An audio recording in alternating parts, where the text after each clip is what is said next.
When she didn't show up for work the following day, her coworkers and fiancé knew immediately that something was way off.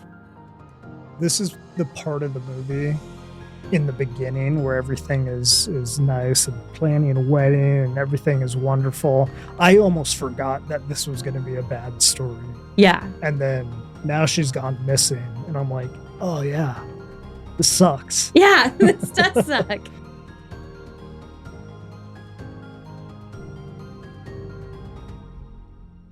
Hi, Chris. Hi, Caitlyn. Hello, creepy people. Hello. Ooh. Did I do it right? You did good. Yeah. It's, I've it's listened just to enough of these. That's right. That's right. It's, it's just the Mrs. Doubtfire. Hello. Pretty good. Yeah, pretty good. You're the expert here. Yeah. I mean, I've been doing it for a while now.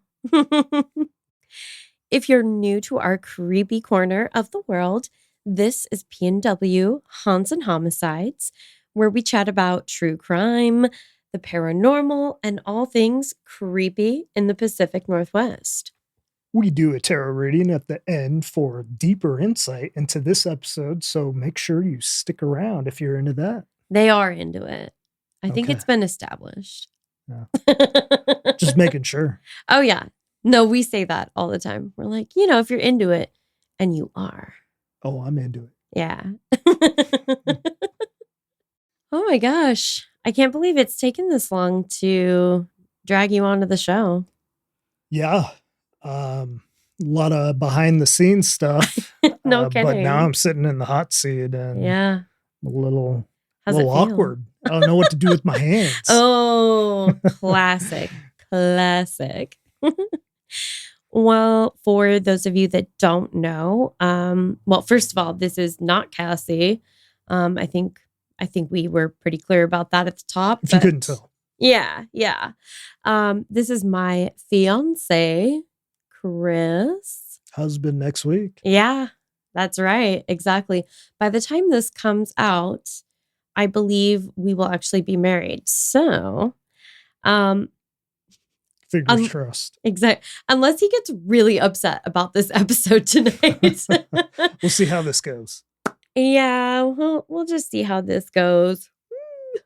I do sort of have a knack for stumbling upon. I wasn't looking for this per se, but I think I found what I imagine is probably your particular brand of nightmare fuel. So, oh, okay. Yeah. So you're welcome.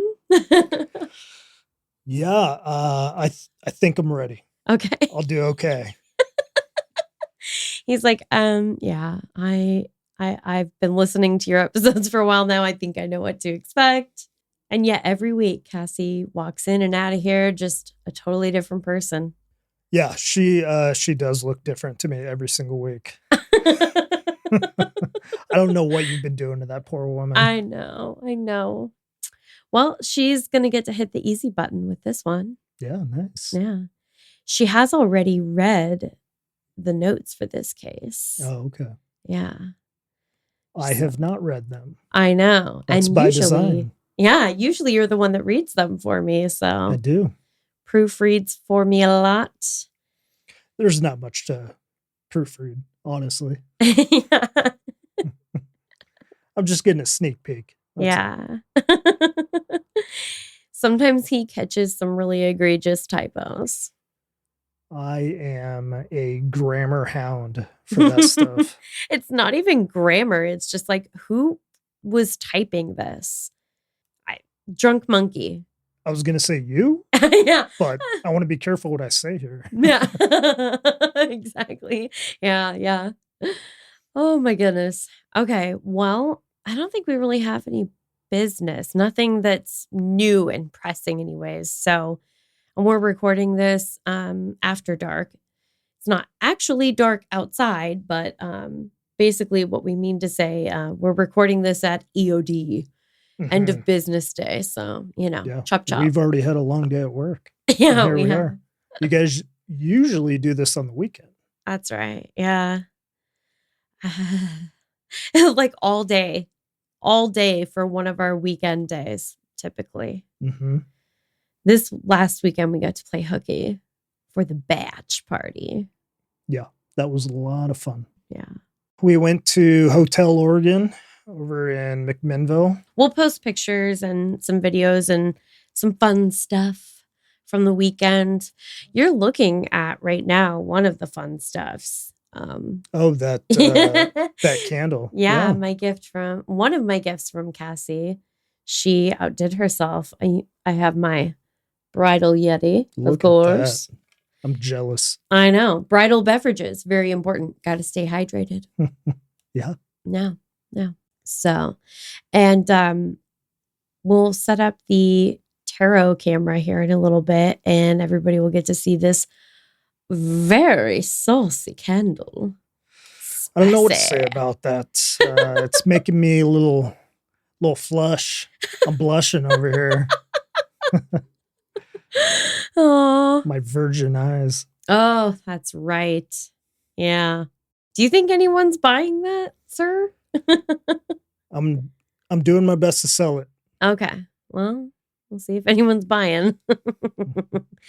Okay, I'm going to get into the story for today so that we can hopefully get to bed before midnight tonight. Yeah, just we'll see. Fingers crossed. Unlikely. I mean, there we go. Crossing them a little bit harder just to really make sure, letting that sink in. Okay. The summer of 1996 was an incredibly happy time for 24-year-old graphic designer Susi Larsen.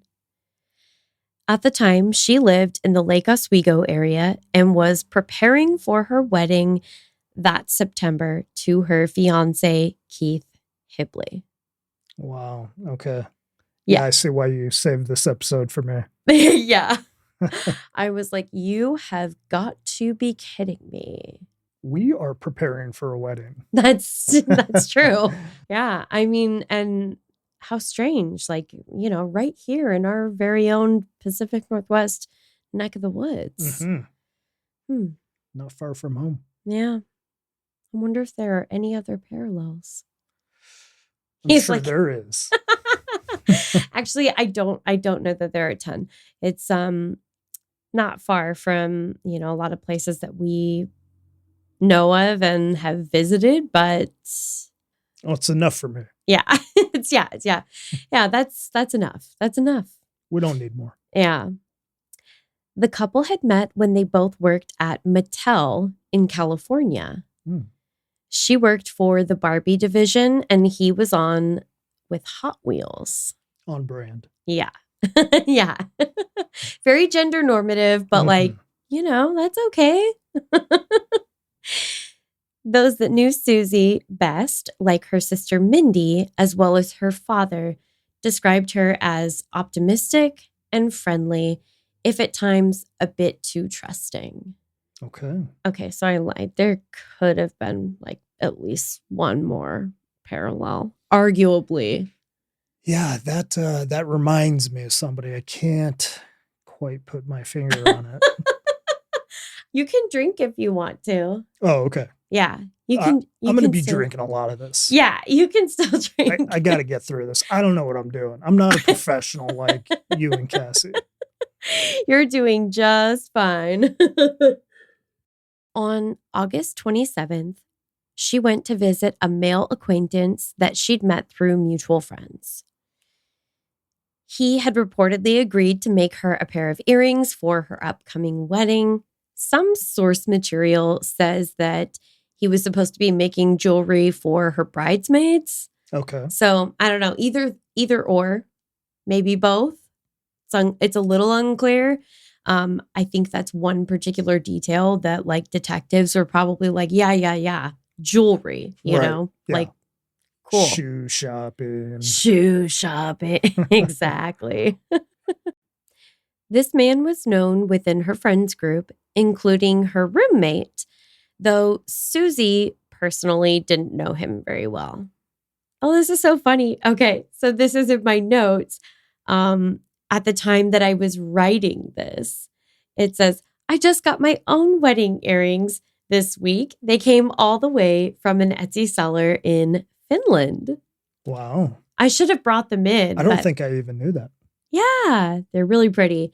So maybe I'll have to grab them so that we can take a picture with them on the tarot altar. There you go. Yeah.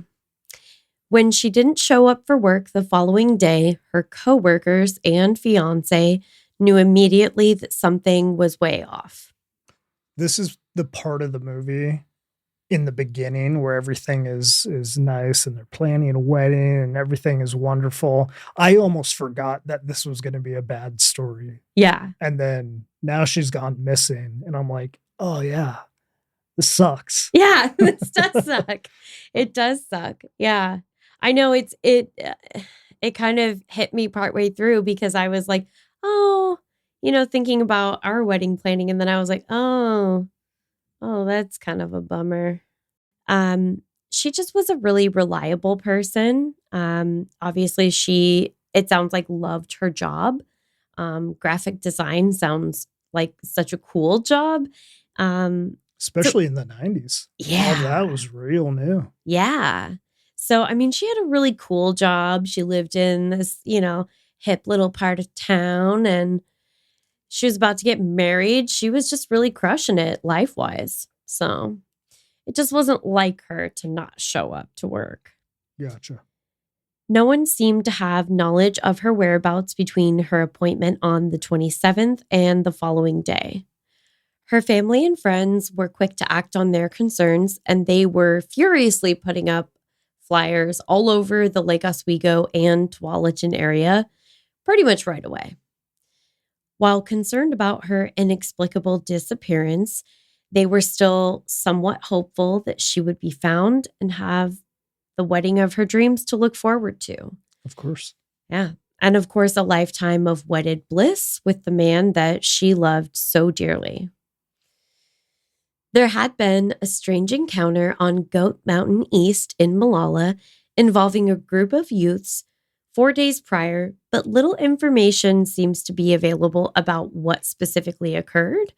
So I don't know if they just encountered each other on a hiking trail, but law enforcement determined the individuals and whatever that interaction was had nothing to do with her disappearance fairly quickly. Hooligans. Hooligans, I know. Hooligans and their shenanigans. Mm-hmm. Yeah. They turned their attention to exploring other avenues with the case.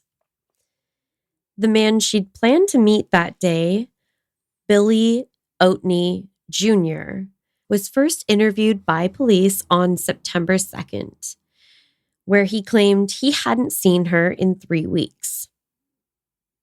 Which is a little weird for somebody who probably saw her, about a week ago, but that's cool. The math ain't mathin'. Yeah, the math ain't mathin'. That's right. Not even if you use girl math. Seems a little odd, but maybe they didn't meet as planned. I mean, I think they kind of had to take a look at that, Even though the friend said, oh yeah, she was supposed to go meet up with him. It's possible it just didn't work out. It was still early in the investigation, so law enforcement hadn't gathered much to go on and likely had little more than vague suspicions about Billy's statement. However, that would quickly change. A chain reaction was set in motion by a routine traffic stop in Milwaukee.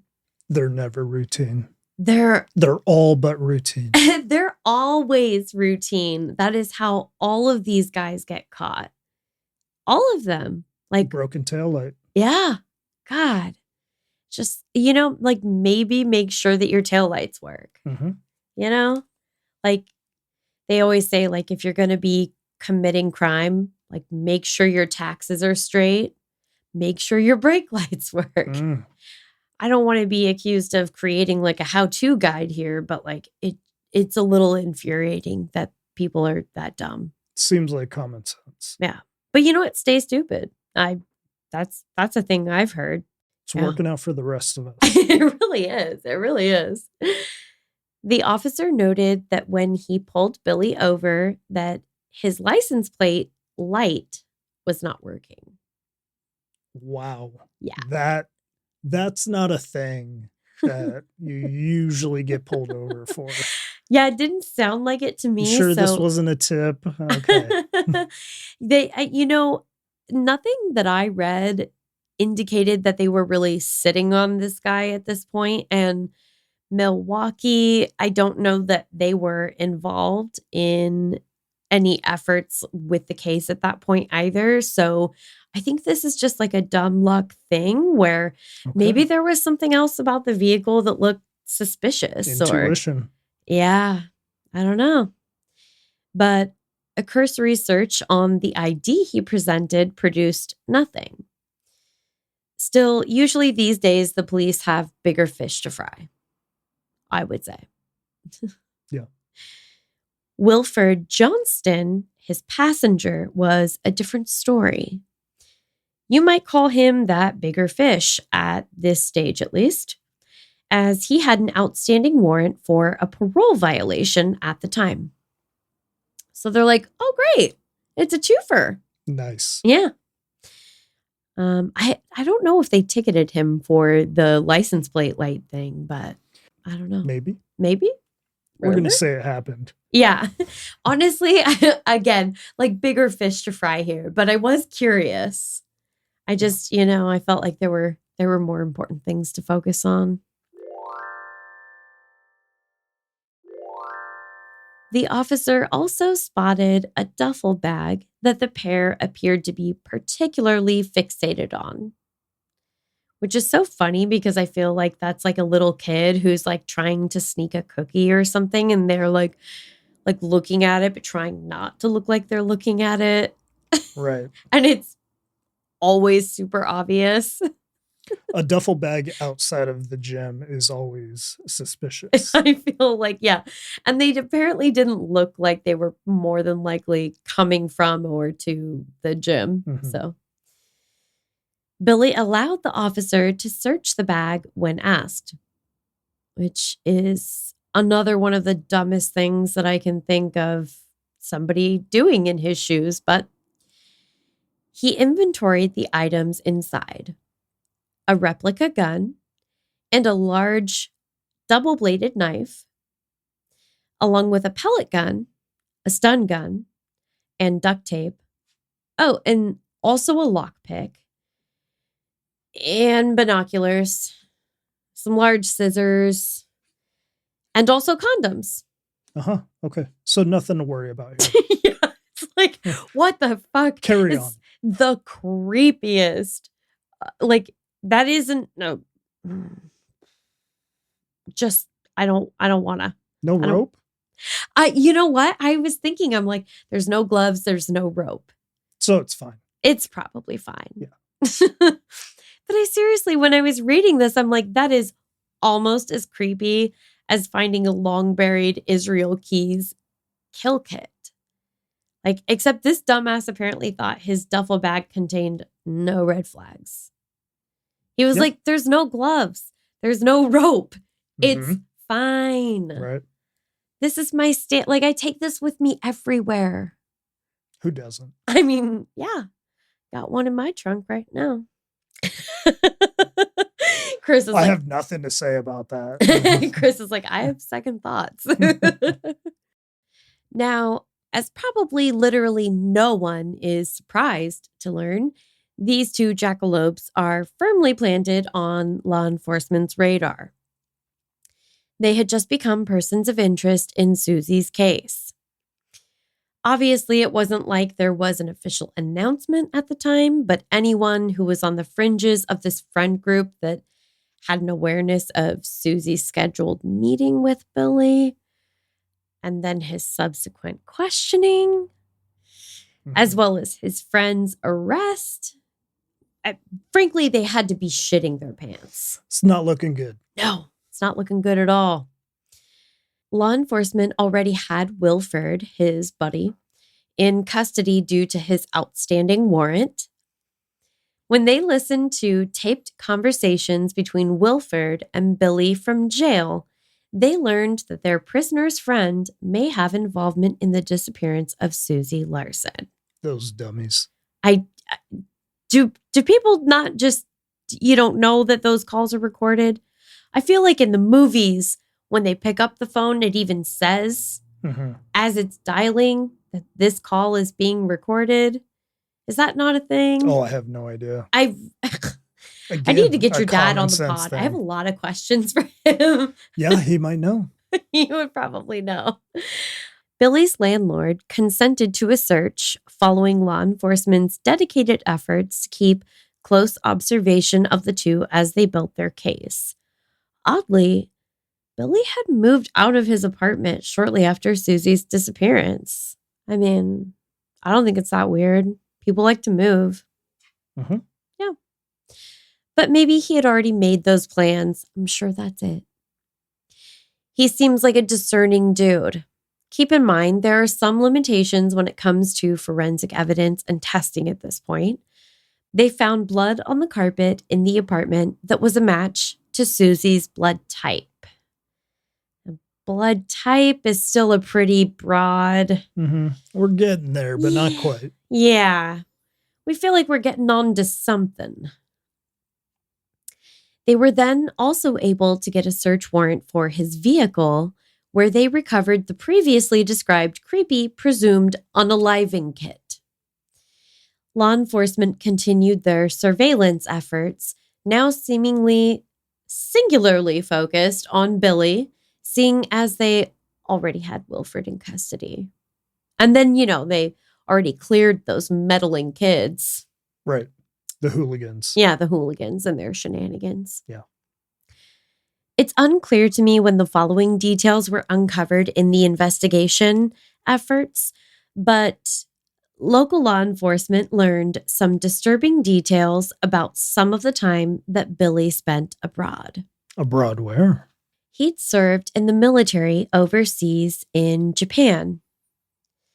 During his time in the service, he'd been arrested and convicted for assault, as well as attempted murder following a vicious attack on a fellow service member.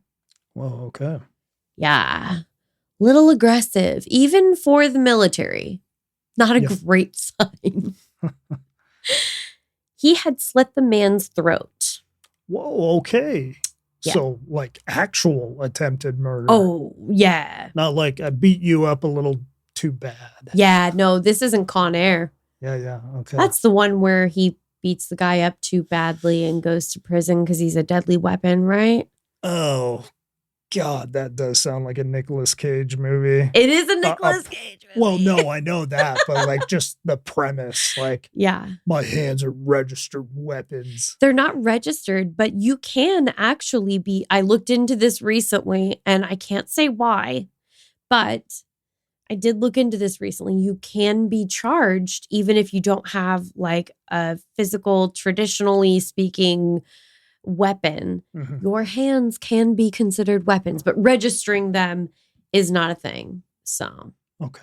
For all of you weirdos on that corner of the internet saying how you registered. I was worried I might have to do that. Okay. Again, I say weirdos. Oh, thanks. Oh, gosh. Based on the charges levied against Billy, it's safe to say that his victim in that case survived, but it's hard to imagine something more horrific and traumatic. Billy was sentenced to 22 years, but only served 13. What is going on? Like, we've got one service member attacking another. He's sentenced to the better part of 25 years, and he serves like a little over half of it. Like, if the military is kind of taking that sort of a stance, or really like letting him off easy, what? I don't know. Maybe they didn't like the other guy. It's kind of a dick. So they're like, so like we kind of get it. Yeah. Yikes. I mean, maybe. Following his release, he moved to Portland because that's where you should go. Mm-hmm. He'd only been released an intern living in the local area for just a few short months at the time of Susie's disappearance. Back to the search for Susie. 13 days after her disappearance, Susie was found. She was discovered at Shampooey Park with telltale signs of a truly horrendous attack. Her body was found bound and gagged. She had been suffocated after having endured a vicious sexual assault and torture with a stun gun. Well, that is not great. It's not great, but you know what is great is that they already know where that stun gun is. Okay, well, that is great. Yeah. Her family naturally was absolutely devastated to learn of her murder and the details of her death. I mean, to lose a loved one that way, for them to be murdered, but for it to be such a horrific murder, pretty awful. They held her funeral and buried her on what would have been her wedding day that September. Oh. Why that day? I mean, typically when someone passes away, you have a relatively finite window. In this case, I would presume they did not do something like open casket, which really gets the clock moving. But yeah, I mean, that it's really important for a lot of people to be able to start to have a sense of closure and to begin to heal. In the short span of just a couple of weeks, they had endured the depredation and complete obliteration of every hope or dream for Susie's future. And I know that everybody that is taken in this manner, the same can be said for their families, but it just seems so sad because it's like, you know, she was just at this next big point in her life. Right. And it happened right before that. I mean,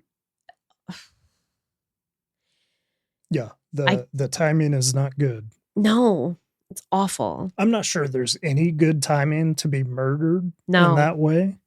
But yeah, that's unfortunate. It just feels particularly sad because of that. Right.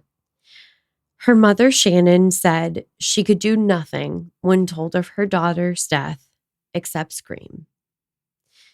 The days, weeks, and months following her death have been endless. Emotional thoughts of her, suffering, and then taken away completely.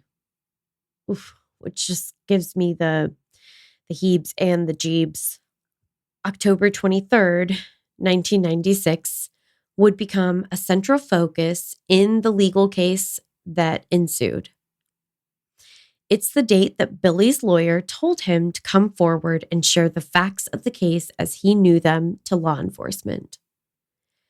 By this time, he and his girlfriend had hired the private attorney, who, it should be noted, did not have a background or experience in practicing criminal law.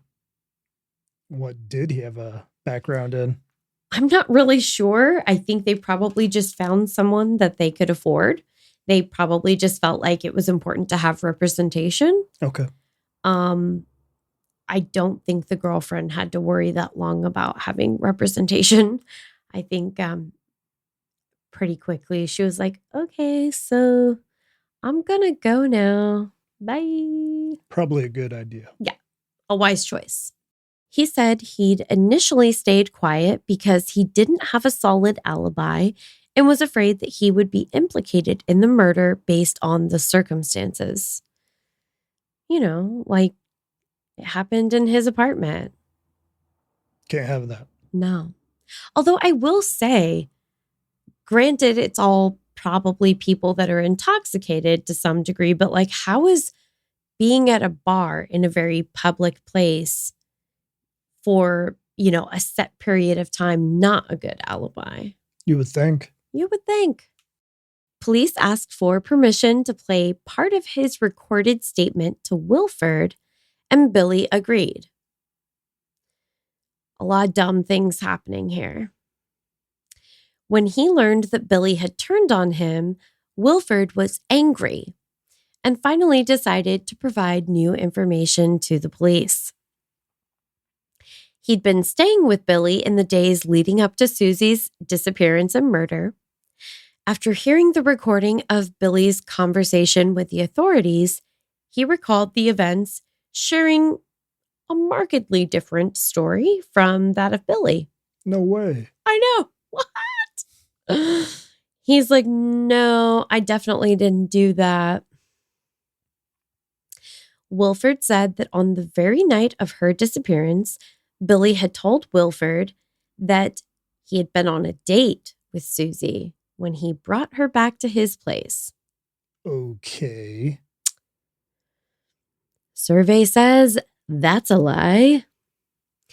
Wilford recalled hearing a stun gun from the other room, which is probably not a sound most of us are likely to hear every day. I don't know that if that noise came from another room and out of context that I would be able to readily identify it.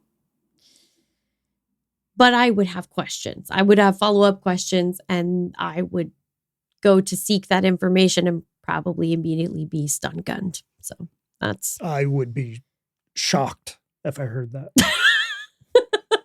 You did not. Dad joke. You did not. Oh, you know how we like that. You know how we feel about dad jokes. In any case, it got his attention. He came into the room to find Billy on top of Susie on the living room floor with the stun gun to her neck. Okay. Gross. You know, just casual. We do that like every other Tuesday. Yeah, foreplay. Yeah.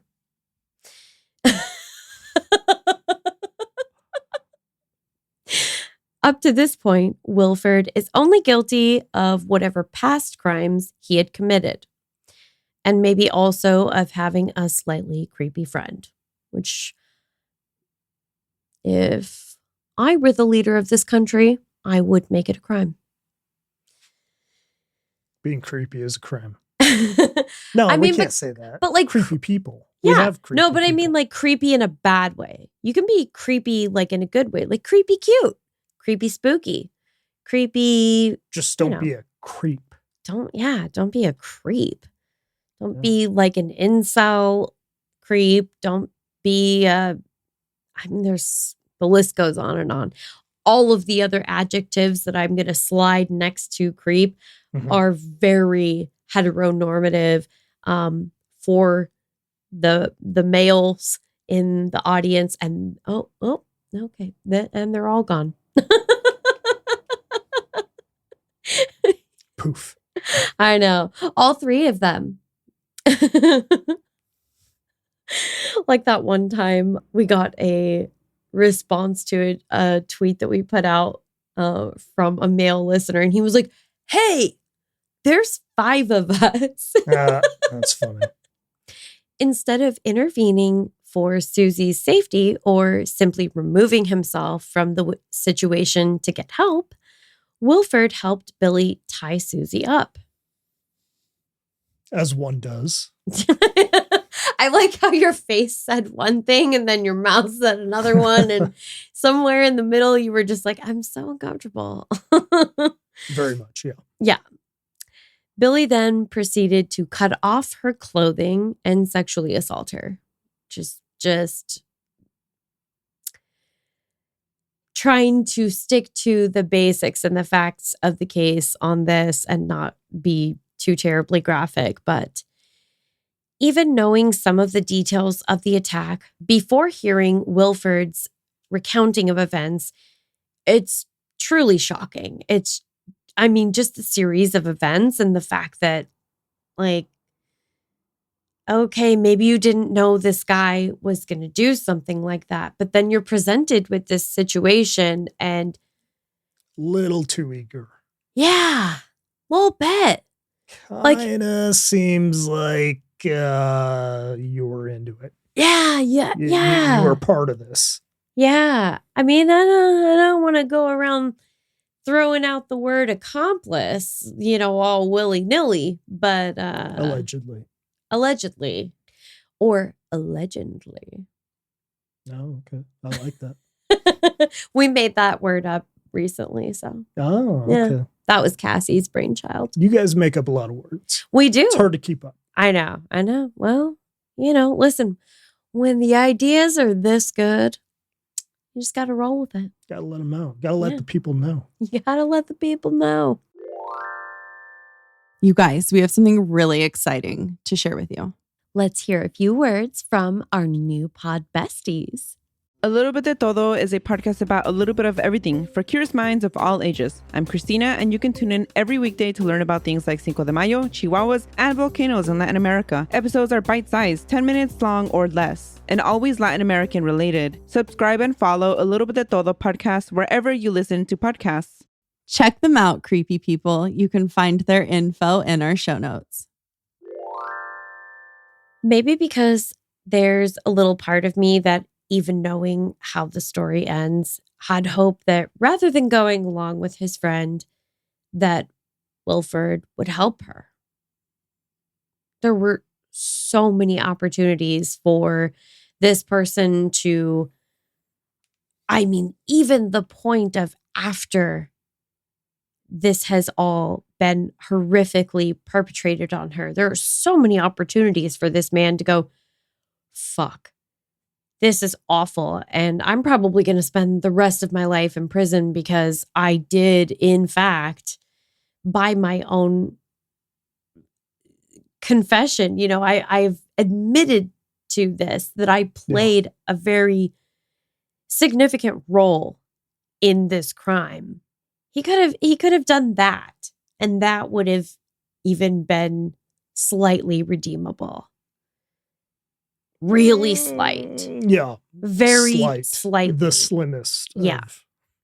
But it's just, there's so many opportunities for this to have not gone this far. And for this, for this person to have tried to have done the right thing somewhere along the line. Quite to the contrary, he assisted very directly in her heartbreaking fate. Following the attack, the men forced Susie to provide her ATM card and PIN. Wilford went to an ATM to withdraw cash and returned to find Billy attempting to kill her. He returned to find that the victim had blood on her face and was not moving. This next portion is from court testimony, and I will say that it is rough. Have we not got to the rough part stuff yet?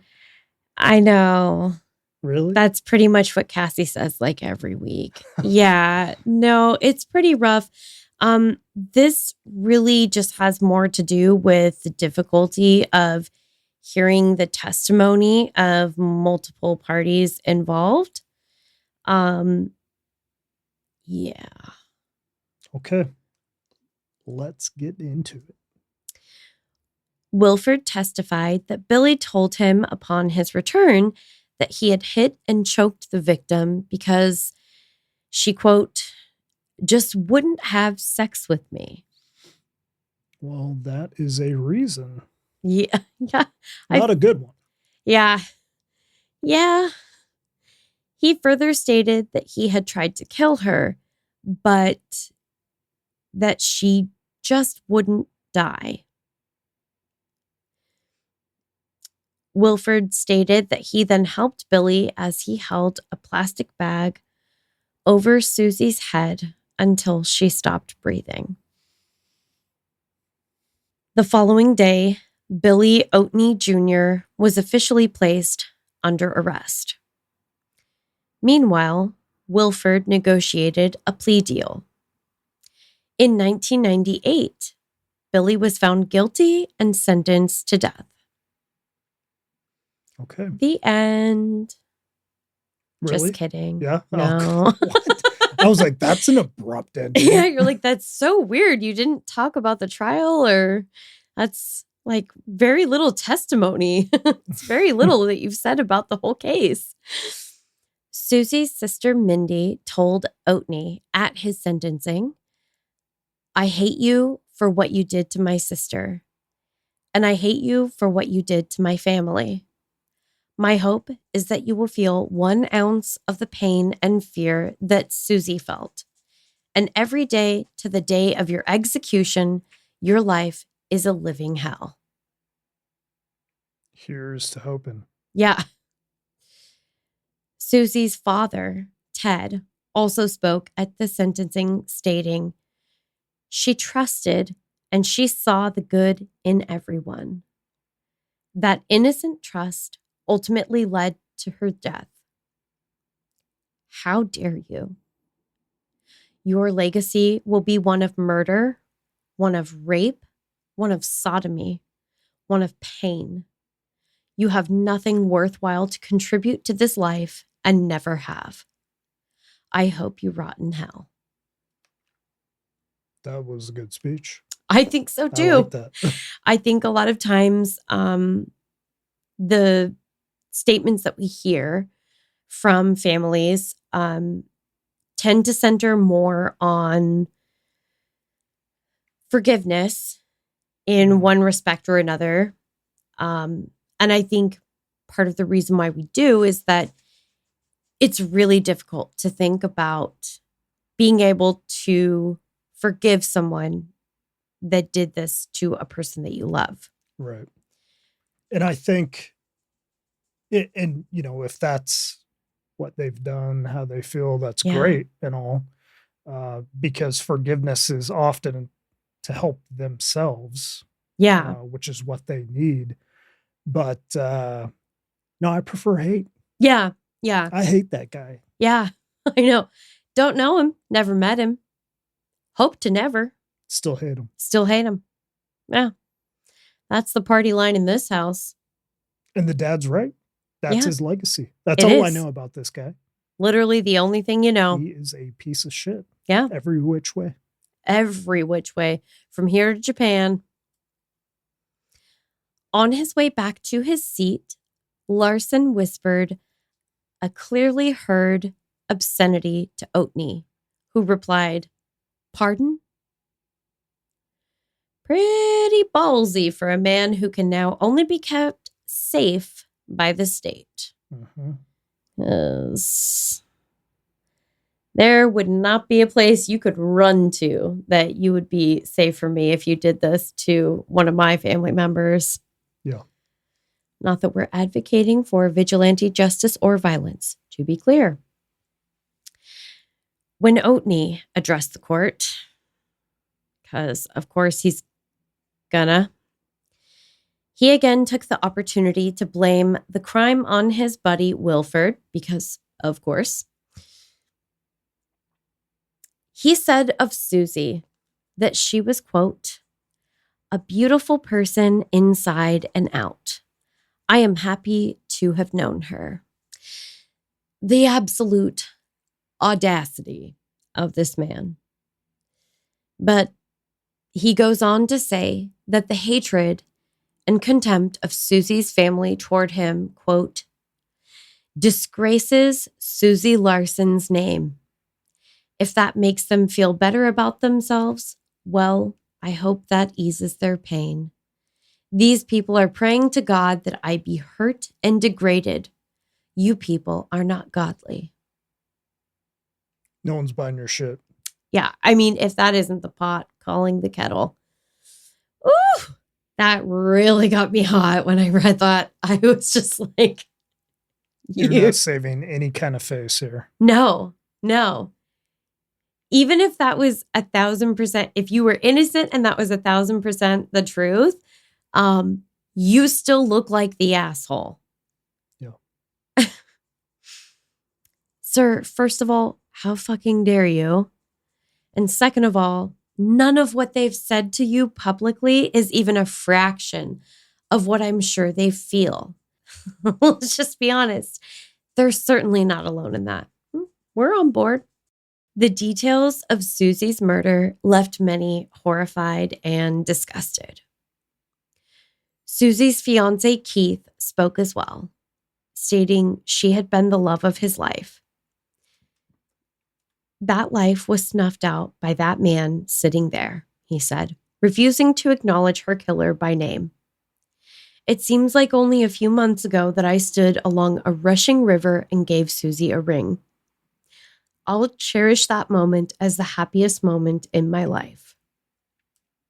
Billy filed multiple appeals following his conviction and sentencing, which of course is not uncommon, but really fucking annoying. Mm-hmm. But in 2015, he was actually successful. The Oregon Court of Appeals agreed that he should be granted a new trial based on inadequate assistance of counsel. Here we go again. Yeah. And honestly, I hate it, but they're not wrong. By the time his trial had gotten underway, Billy had a different attorney representing him than the one representing him on the day he provided the damning recorded statement to authorities. That was October 23rd, and it is single-handedly what turned Wilford against him. He was aware that he had been promised immunity by the DA. Nothing he said in the statements provided that date should have been used against him in prosecution. The statement Wilford made in the case that incriminated Billy was only provided once he'd heard the recording of Billy's own statement. The former then led to Billy's arrest. It's, fruit from a poison tree. Yeah, I was just going to say, fruit of the poisonous tree. That's what it is. That's why you have to be so meticulous and careful about your evidence gathering and interviews and all of it. Yeah. One mistake, one misstep, it can take everything down. Yeah. His attorney had the opportunity to read through the immunity agreement as well as his transcribed official statement. He argued in court that not only should Wilford's statements not be used in court, but neither should any of the derivative evidence that came from them. The judge granted this motion, but Billy's attorney never raised the issue with Wilford's statements at trial. So he brought it up, but then it was like he just forgot. Whoops. Yep. He would later state that he thought the statements made by Wilford were not covered by the immunity agreement, which kind of makes sense because whatever Wilford says is separate from whatever your client is saying. Like in that respect, maybe I could see it. But sir, come on. You are a lawyer. Seems weird since he filed a motion to suppress them and that was actually granted, but, makes it seem like his legal representation was possibly either day drinking through the trial or just extremely ineffectual. Either way, not exactly ideal. Could be both. Two things can be true. I'm not mad about it. Yeah. Well, there were some people that were mad about it. Oregon's Court of Appeals pointed out that at the pretrial hearing, his attorney did raise the issue, but they could not understand why he didn't continue doing so at trial, just kind of when it counts. Fair point. Yep. The prosecution's case dating back to 1996 was based on the statements and really not a whole lot else, because we also didn't have super advanced forensic DNA testing. Not great. They had the blood found in his apartment that they linked to Susie, but back then it was only a blood type match, so not exactly a slam dunk. In January of 2023, his second trial got underway. Regarding the new trial, Susie's sister Mindy said, "It just feels wrong. You want a fair trial for everybody involved, but a fair trial is having the jury hear all the evidence. And this time around, it's not the case. We know too much, and the frustration is tough." She spoke about the difficulty of testifying in her sister's case, again, stating that she found it particularly challenging to be able to provide what felt like complete answers in some cases due to some of the prior evidence no longer being allowed. Yeah, That's understandable. really tricky because this is just a person who's, ostensibly a witness. They're testifying, but they're not directly involved, obviously, in the crime itself. And Yeah. they're not very well acquainted with the legal system. It's a lot to ask. Mm-hmm. I can't even fathom the frustration that she must have felt. She has been vocal about her sister's case since she was taken from their family nearly 3 decades ago. On Tuesday, February 7th, 2023, at age 60, Billy Oatney Jr. was convicted of murder in the first degree for the 1996 sexual assault and murder of Susi Larsen for the second time. The jury was permitted to hear about his previous violent history, including his prior conviction for attempted murder that took place in Japan when he was a service member. They found that he had not been deterred from violent acts previously, noting the short time between his release and Susi's death. Additionally, just days after murdering Susi, Billy had been stalking a exotic dancer and told friends he wanted to make her his love slave. Yuck. Yeah. So clearly, he didn't see any need to stop his criminal and violent behavior against women. Ultimately, the jury felt there was no possibility of rehabilitation for Billy. Agreed. Yeah.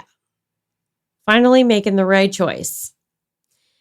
Taking this into account, following his second conviction, the judge sentenced him to life without the possibility of parole.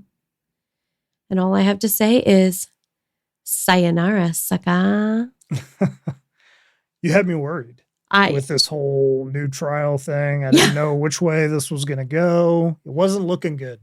Yeah, it's a wild case. And anytime that they are granted an appeal at that point, and so many years later, like that too, it does make you a little bit nervous. But I think that unfortunately, even if they, fortunately or unfortunately, just depending on which side you're on, after that much time has passed, a lot of times the technology and the different resources that we have available to nail your super creeper ass, they're that much better. So right.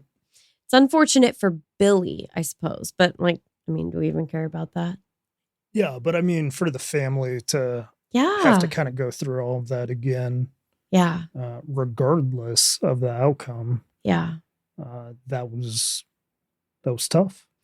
Yeah. And, seeing the interviews that her sister did with a number of local news channels and things, I can really tell the toll that took on her personally. I believe at this point, both of their parents have passed. So I do think that's another layer of difficulty because that puts a lot of the weight on her shoulders to really, see this through. Another super creepy detail about this case, the apartments where she was killed, they're in Tigard. Okay. I've driven by them. Probably a ton of times. I know of them. As soon as I heard the name of the complex, it's called, I believe, Brighton Apartments. I was like, you've got to be kidding me. These Small are, world. I know, it's just all of these places that, Shampooey Park. God, why you gotta ruin all of, come on. I mean, you are choosing cases in your neck of the woods. I know. It's kind of, yeah, it's true. It's kind of like, oh my gosh, I'm going to drink another glass of wine and then I'm surprised that I'm drunk, but. How did this happen? Who let this happen? Who is in charge here? I'm Chris, the husband. Okay. So, tarot. So I did read this episode. You did. Yes. So I'm excited to see what Chris did with it. He was like, you're so right. You did pick my unique nightmare fuel. Did he cry? You guys, No, he didn't cry. That's it. He didn't cry. You can't marry him. I know. I'm stopping the wedding. If someone says, who objects? I'm going to be like, I object. I would never. No. I would never.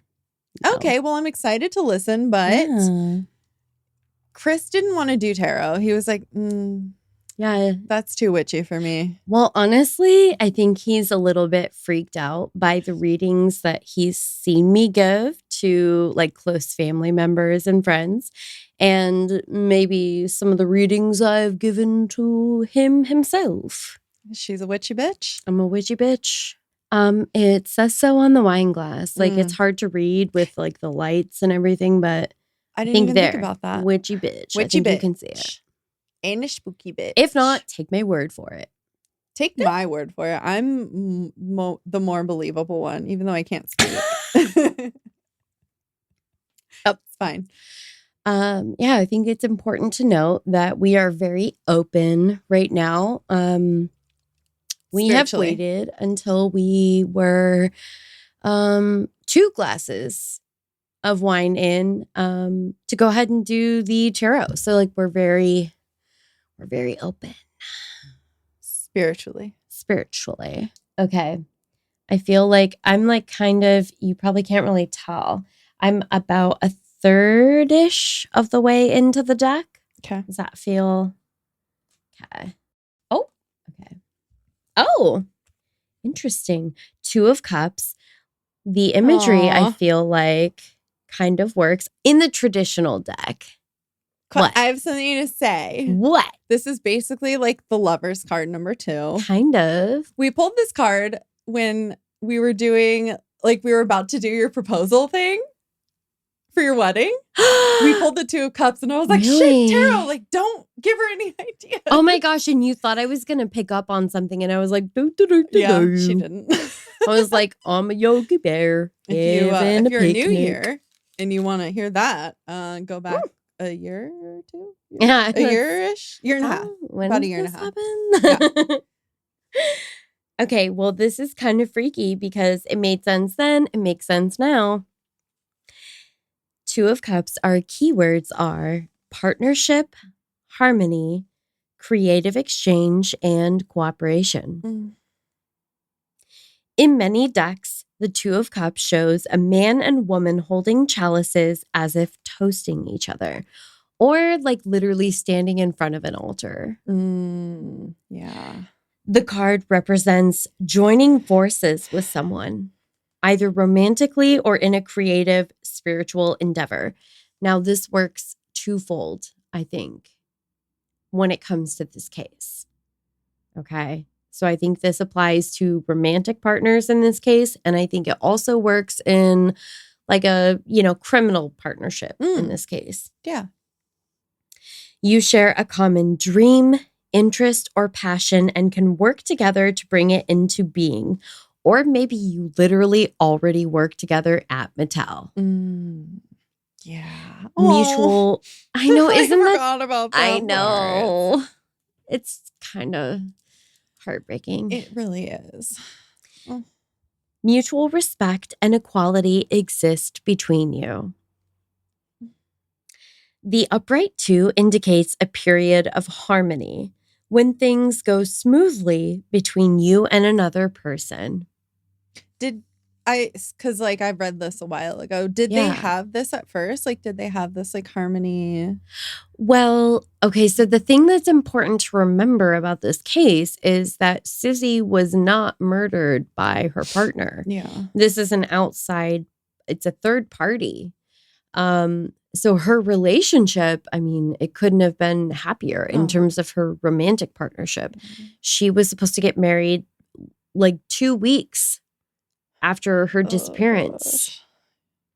And you may recall that she was actually laid to rest on what would have been her wedding day. Yeah, I remember that part. Yeah. I think of this as the honeymoon card. It should have been. Oh my God, stop. I know. I'm going to cry for It hurts. Chris. I know. Oh God. It makes sense, but it's, yeah. Oh, she's getting No, we're glassy. good. We're fine. When you have high hopes and experience a time of accord, optimism, inspiration, and goodwill. In a reading about money, the upright 2 suggests a financial partnership or merging your resources with someone else's for mutual gain. It can also mean financial support comes from a partner or backer. If the reading is about your job, this card describes a partnership that benefits both people. You inspire one another and enjoy working together. Literally working together. Yeah. It can also represent cooperation and creative collaboration in your workplace. Wow. I mean, That's crazy. The fact that that is so spot on is just, yeah. In a reading about love, the 2 upright symbolizes a happy relationship that's developing smoothly. You understand each other's needs and bring out the best in one another. This card shows harmony, balance, and mutual respect between 2 parties. Wow. Well, that just makes me sad because like this is all of the things like it was going to be and should have been and then it didn't because and then it wasn't. of stupid shit. Interesting. Okay. I had to see. I just needed to know. It's the Queen of Swords in reverse. Oh. Okay, Queen of Swords. Keywords are intelligence, independence, authority, objectivity, and communication. The Queen of Swords is the female counterpart of the king, except she represents the creative side of the mental process. The novelist rather than the accountant. It seems she was a graphic designer, so that feels... Yeah. In some decks, she sits on a throne wearing a crown and a luxurious robe, holding a sword. The Aquarian Tarot pictures her crowned but sans throne, wielding her sword as a woman warrior, sort of a Joan of Arc or Athena figure. Oh. In a reading, she may represent an actual person, in which case she's usually a mature woman known for her intelligence, independence, and inner strength. When the queen appears reversed, you may feel trapped, limited, unable to speak your own truth. She can indicate disappointments at work or home, broken promises, hopes that didn't manifest. Didn't the other one say like it was all about like the hope or something? You may feel you haven't been given a chance to show your stuff, or you've been handed a puny piece of the pie. Yeah. Perhaps you can't move beyond a loss, or your emotions are interfering with your judgment. In a reading about money, this card can mean you've let your emotions rather than your intellect guide a financial matter. It may also suggest you've gotten bad advice or not investigated a situation adequately and consequently incurred losses. Oh, holy shit. This queen warns, read the fine print. Oh. The reversed queen may represent the glass ceiling women still face. Oh. In a reading about love, this card suggests bitterness caused by disappointments or losses. As a result, you may swear off relationships and isolate yourself. Oh. Sometimes the queen reversed shows an overly critical nature, inflexibility, or coolness toward a partner. I mean, it's that first one. Yeah. I was like, by no fault of either of their own. That's so sad. Did he ever like remarry after? Or? I'm trying to remember from the source material because I think outside of speaking at the original sentencing, I don't think that there have been any particular updates that I have seen about her fiance.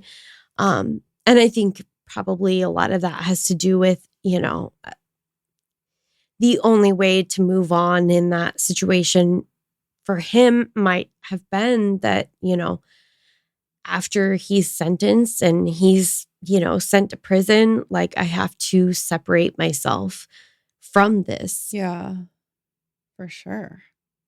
Because I feel like there would be something about, this is someone that you thought you were going to spend the rest of your life with.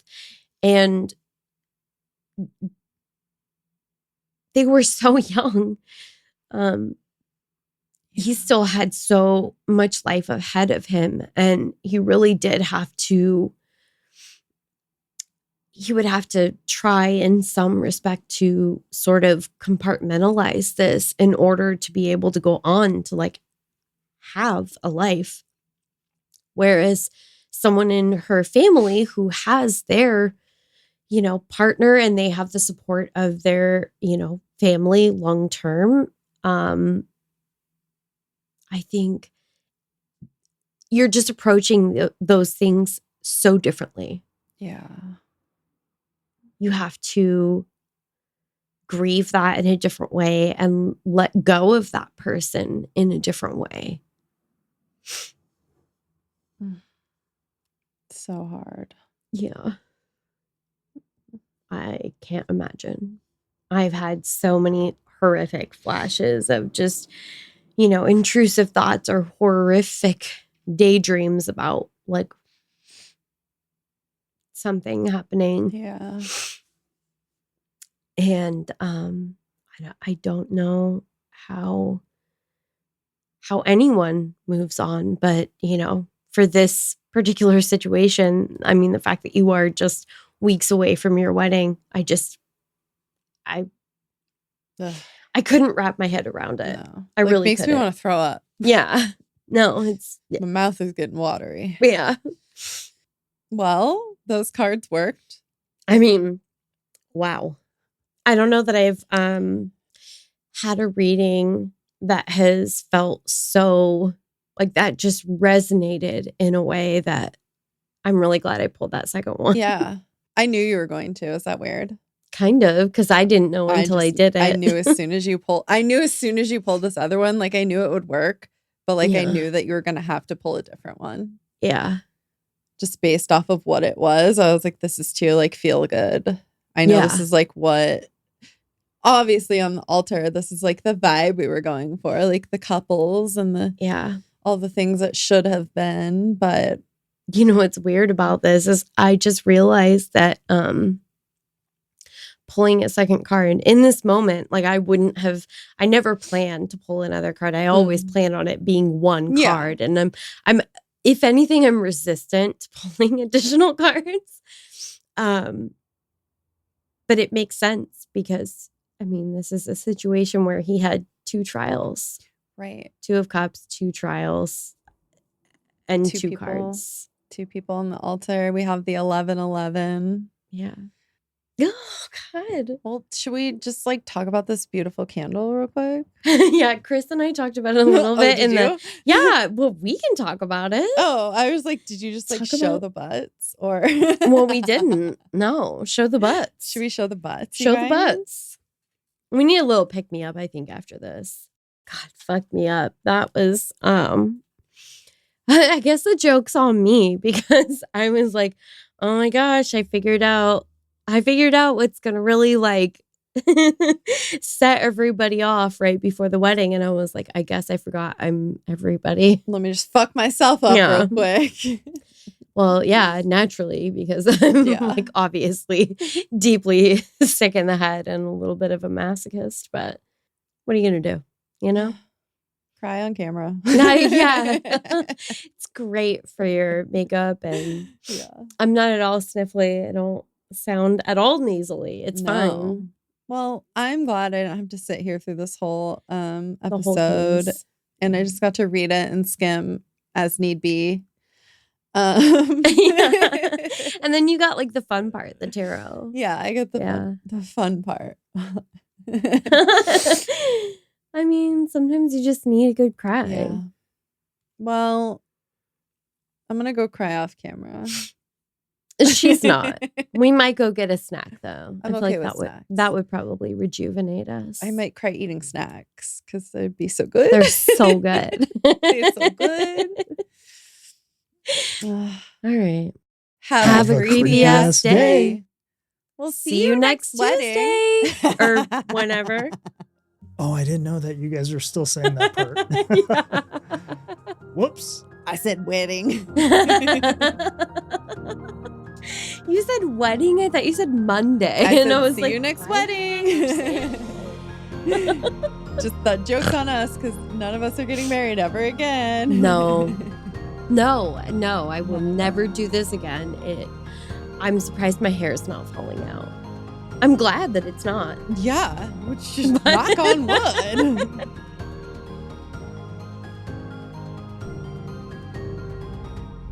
Let's do this. All right. I'm like, ooh, who should start? Because when I say hi, I'm going to be saying hi, Chris. And when you say hi, it'll be obvious that you're not Cassie. I will do my best to sound like her. Perfect.